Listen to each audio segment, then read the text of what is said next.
Welcome to DaAi Headlines. I'm Wendy Chen. Thank you for joining us. Coming up in today's top stories, we join Vietnam city volunteers in Ho Chi Minh City as they carry out their regular home visitations. In China, we meet a survivor of the 2008 Wenchuan earthquake, Wei Yunlu, to see how she's doing today with her newly fitted prosthesis leg. And we meet a cancer patient caseworker at the Hualien City Hospital, Lin Yinghui, who makes sure her patients are following up on their treatment. We kick off today's program in Vietnam. Each month, city volunteers will travel to the 8th and 9th boroughs in Ho Chi Minh City to carry out home visitations. In addition to learning about the lives of care recipients there, volunteers also hand out subsidies to help cover their daily living expenses. By witnessing poverty firsthand, volunteers gain an even deeper understanding of the importance of city's timely charitable work and are also inspired to cherish their own blessings. Today, Vietnam city volunteers are visiting care recipients in various neighborhoods of Ho Chi Minh City. The homes that volunteers visit range from simple to crude. Some dwellings are compartmentalized with sheets of cloth, while others are constructed by corrugated metal.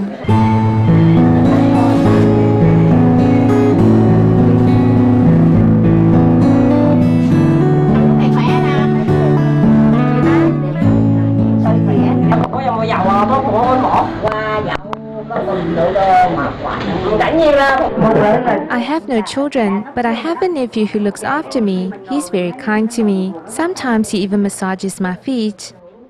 Impoverished residents not only receive material assistance from Tzu Chi, but can also confide in the volunteers. Another group of volunteers visit the outskirts of the city, where a group of residents await them. Signing expresses the tacit understanding that exists between city volunteers and the care recipients.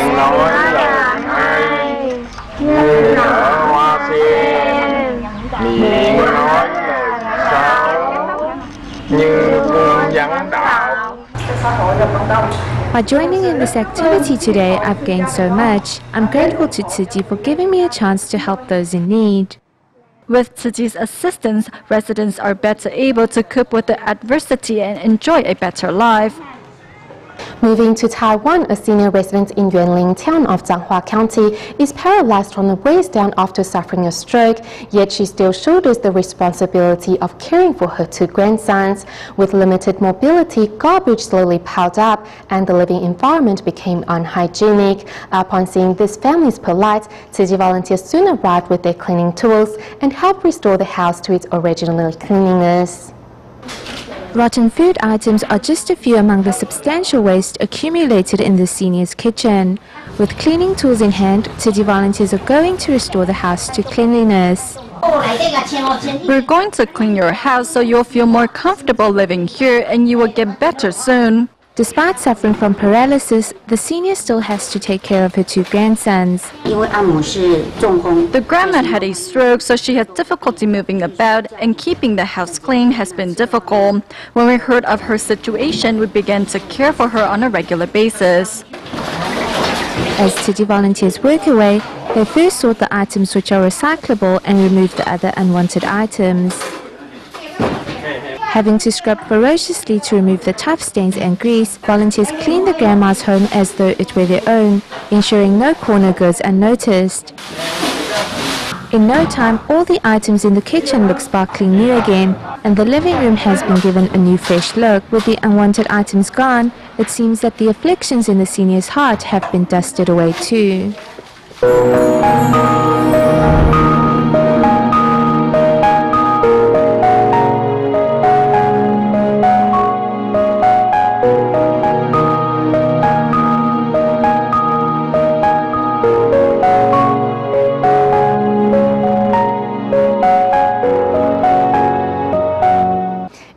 Few days, we have brought you stories on all the rebuilding efforts and work in China following the 2008 Wenchuan earthquake. Today, we continue the topic by bringing you the story of Wei Yunlu, who was a month away from graduating from elementary school when the earthquake struck. The tremor took away the lives of 16 of her classmates as well as her left leg. Nonetheless, the love that poured into Sichuan afterwards gave her a prosthesis leg to stand on and a new mission in life. She's now a junior senior in high school and lives her life to the fullest in loving memory of her 16 classmates. This is Wei Yunlu from Sichuan Province, China.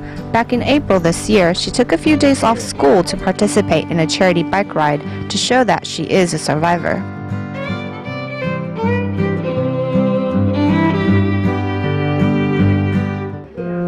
When she was in the 6th grade, her life was completely changed by a natural disaster.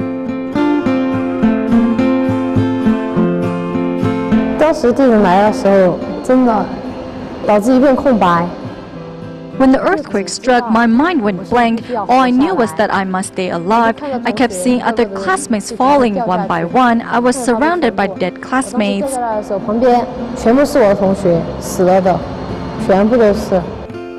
The 2008 Sichuan earthquake took the lives of Wei's 16 classmates, and now, 5 years later, she has never forgotten about them.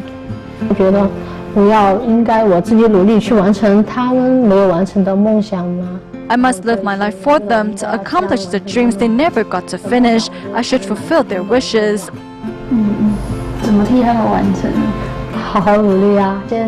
By getting into university, I think that is a start. The quake also took away Wei's home, piano, and left leg.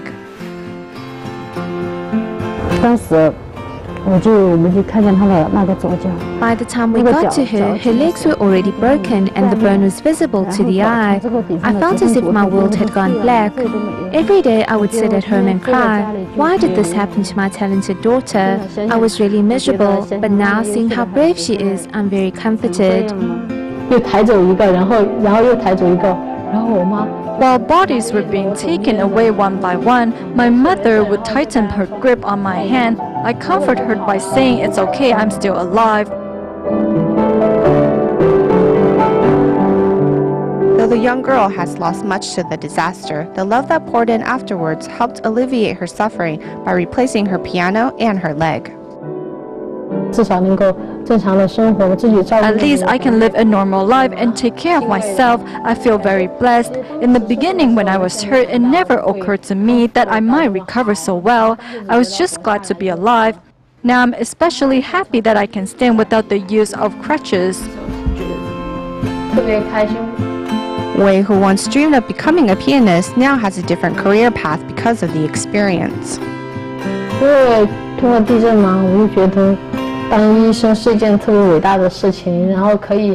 After the earthquake, I realized how wonderful it is to be a doctor. You can bring someone back from the brink of death. I think it's great to be able to help others.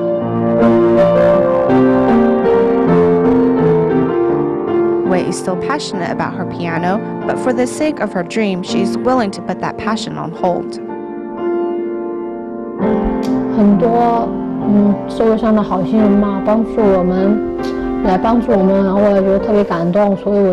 I'm grateful to so many people for helping us. I'm so touched that I feel I must study hard so that I can do my best to reciprocate. That is one of the main motivations. All the while, Wei has retained her innocence. My mother said I have to learn how to do household chores.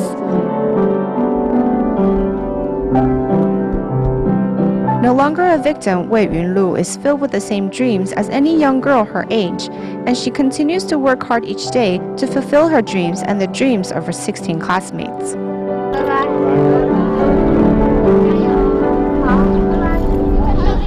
Continuing on with our Buddha Day reports from around the globe, the Buddha Day ceremony organized by the Tzu Chi Philippines chapter took place at the Marikina Sports Park on May 12. Joining the event were the mayor of Marikina City, Dharma Master Dao Yuan, and other monks, as well as Catholic nuns. And with gratitude, respect, and love, 10,500 participants came together to pray for peace and harmony for our world.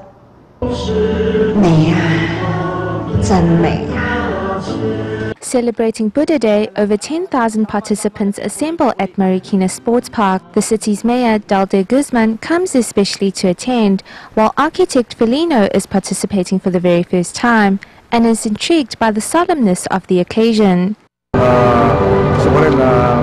Tzu Chi's Buddha Day ceremony is an important event for me to attend as a mayor, as we have received so much help from the organization.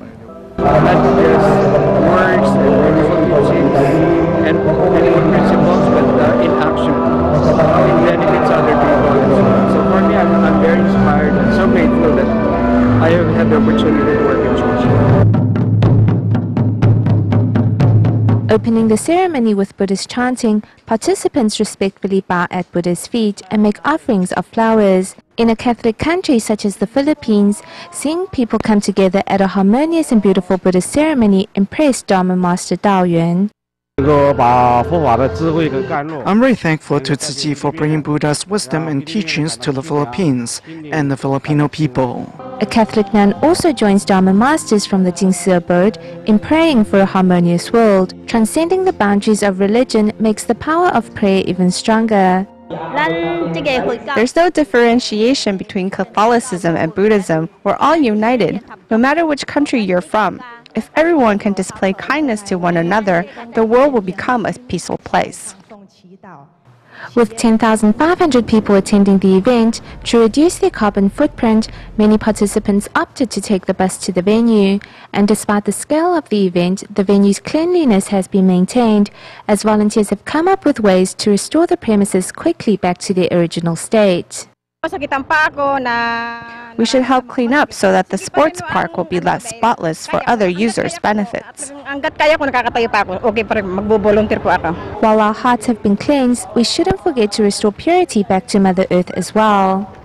Also holding a Buddha Day ceremony are Tzu Chi volunteers in Thailand who organized this year's event at the Taiwanese Center in Samut Prakan province. Besides the Buddhist ritual, Tzu Chi volunteers also set aside an area for an exhibition to promote vegetarianism and recycling concepts.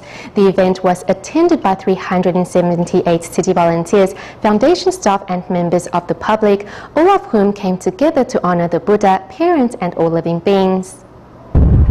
Prior to the Buddha Day ceremony, Bangkok Tzu Chi volunteers are busily decorating the local Taiwanese center where the celebration will be held. From setting up the offering altar to practicing their movements, the volunteers give it their all.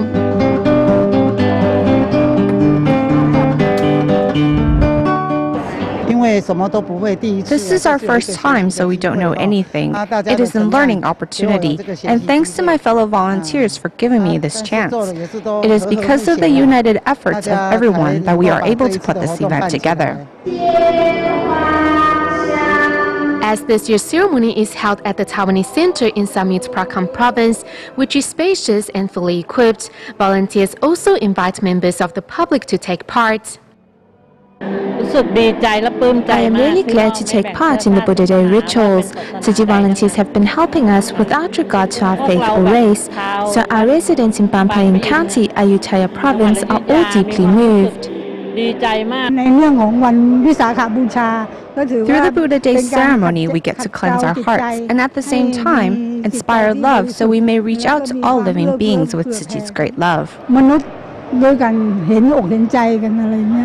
Of the more than 300 participants, some are first-timers while others have been taking part in the celebration each year.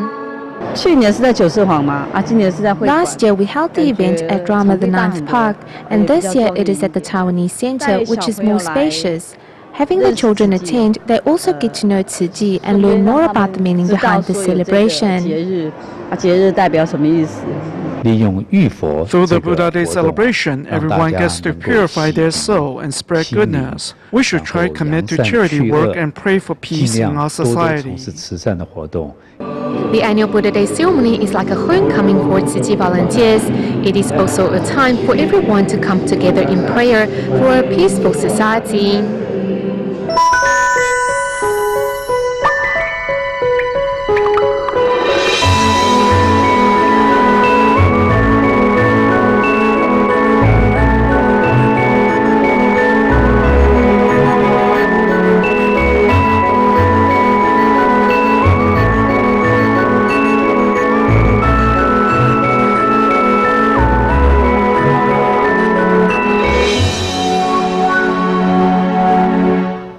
A cancer patient caseworker is someone who makes sure cancer patients are following their treatment program. We now introduce you to Lin Yinghui, who holds such a title at the Hualien Tzu Chi Hospital. At first a nurse, Yinghui was inspired by her father who developed cancer to take on the new position. Here's her story. Worrying about an oncology patient who did not show up for his appointment at Hualien Tse Hospital. Lin Yinghui is a caseworker who helps lung cancer and liver cancer patients maintain their health. I follow up on patients to make sure they are adhering to their treatment program. If they don't come back, we will inform their doctors and call them. Maybe they forgot or don't feel well.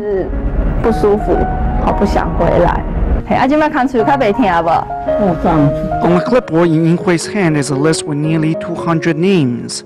She makes sure they return for treatment and makes all necessary arrangements. We take their transportation arrangement into consideration.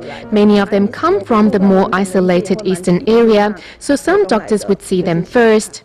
After Yinghui obtained a nursing degree from a 5-year junior college in 1999, the 9/21 earthquake struck before she could further her study. Immediately, Yinghui followed Tzu volunteers into the hard-hit Nantou County. When I got there, I saw how doctors and nurses were utilizing what they knew to help. Though I had studied nursing, I cowered behind everyone else. Deeply moved, however, by November of the same year, Yinghui had arrived in Hualien alone, hoping to turn her passion into action. Working alongside Tzu volunteers felt pretty good, and I was motivated by the medical personnel's efforts, so I sent my resume here. But Yinghui's first assignment to the surgical ward was rocky. My first major hurdle was that my performance was so-so, and I wasn't making much progress. Plus, I was far away from home. I wondered, why did I move here? Then Yinghui was posted to surgical ICU. The life and the deaths she witnessed set her back even more. I couldn't care for the patients on my own. It has to be a team effort. I began to have doubts about whether I could care for my patients. The everyday life and death in the ICU wore her out quickly. She really had trouble hanging on at times. Every month, Yinghui's mom comes here from Tainan to volunteer, so she understands Yinghui's troubles well. I can't bear to watch her like this. They work longer hours than most people, and every day they deal with diseases and others' negative emotions. No mother can bear to watch her children suffer, but watching her own mom's softness and tenderness as she volunteered renewed Yinghui's strength to carry on. I said, it's a blessing for you to serve your patients. In their time of need, you can be their savior. Yinghui decided to pursue a higher degree, but then her father developed esophageal cancer. Yinghui decided that he should undergo treatment at her hospital. The treatment my father received over here, the care provided by the staff, chemotherapy, radiation therapy, and follow-ups, I had nothing to worry about. In caring for her father, Yinghui realized her shortcomings and inadequacies as a nurse. At the time, I didn't think much about caring for oncology patients. In the surgical department, patients came to get operations, and the operations were performed. But because of my father, I began to take patients' stress and post-operative care into consideration.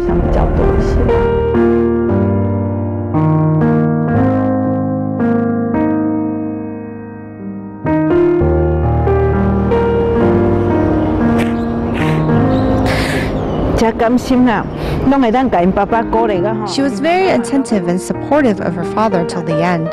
Her father said it had been worth sending her to a nursing school, and that he was proud of her being a nurse. Though Yinghui's father would eventually pass away, she decided to undergo training to become a cancer patient caseworker and completed her degree in 2008. Now she is caring for every patient, although caring for her father. In Taiwan, after her father passed away, Tainan City volunteer Song Yilan couldn't bear to see her mother grieving alone at home all day, so she invited her to volunteer at the local Tsuji recycling station. Song's mother enjoyed collecting and recycling plastic bags until health problems forced her to cut back on volunteer work. To put her mother's mind at ease, Song Yilan has taken over her mother's recycling work. Song Yilan goes from store to store collecting plastic bags for recycling, a job her mother performed until she underwent orthopedic surgery recently. Now Song is filling in to allow her mother time to rest and recuperate. These stores always save plastic bags for my mother and ask her to pick them up. Now that mom is experiencing health problems, it is up to me to collect them. After Song's father passed away, her mother spent her days grieving at home. When Song introduced her mother to practice recycling at a recycling station, the older woman found a new joy in life. I can work to help save the earth, and the money collected can help those in need. By helping her mother with recycling, Song Yilan has become even more deeply involved with Tsuji and is now a Tsuji commissioner. Whenever Song has free time, she brings her mother to the recycling center. As long as she's happy and laughing, I feel that I'm fulfilling my duty as a filial daughter. Seeing to elderly parents' health and happiness is a joyous obligation. Song Yilan says she'd like every day to be Mother's Day for her mother. Staying in Taiwan but moving to Kaohsiung City for the final report of the day to meet Ms. Zhang, whose daughter was left paralyzed from the neck down after an accident 19 years ago. To ease her burden, a team of doctors and city volunteers arrived at her house to check up on her daughter's health condition and let this brave mother know that City will always be there by her side. Ms. Zhang cleans out the sputum for her paralyzed daughter. 19 years ago, an accident left Ms. Zhang's daughter paralyzed and she relies on a respirator to survive. In spite of her deformed hands, Ms. Zhang's daughter can still write neatly on her notebook. Thanks to Ms. Zhang's love and care, her daughter has been very brave and optimistic about her condition. She used to be very annoying all the time. Before, she wouldn't let me sleep and would cry if I left her side. To care for her sick daughter, Ms. Zhang stays alert at all times, and the hard work has left her with pro-keratosis on her two legs. She has been through a lot of hardship to take care of her daughter. She doesn't get much sleep, so her immune system has been low. That's why keratosis developed on her legs. Today, a team of doctors and city volunteers arrive at Ms. Zhang's house not only to change medications for her daughter, but also to remind this brave mother to take good care of herself. We go to the United States at the end of today's program. Over 60 second graders from Oak Strand Elementary School in San Dimas, California visited the city U.S. headquarters to learn about recycling concepts as well as ways to cherish all resources. We'll leave you with these images. Thank you for tuning in. Goodbye.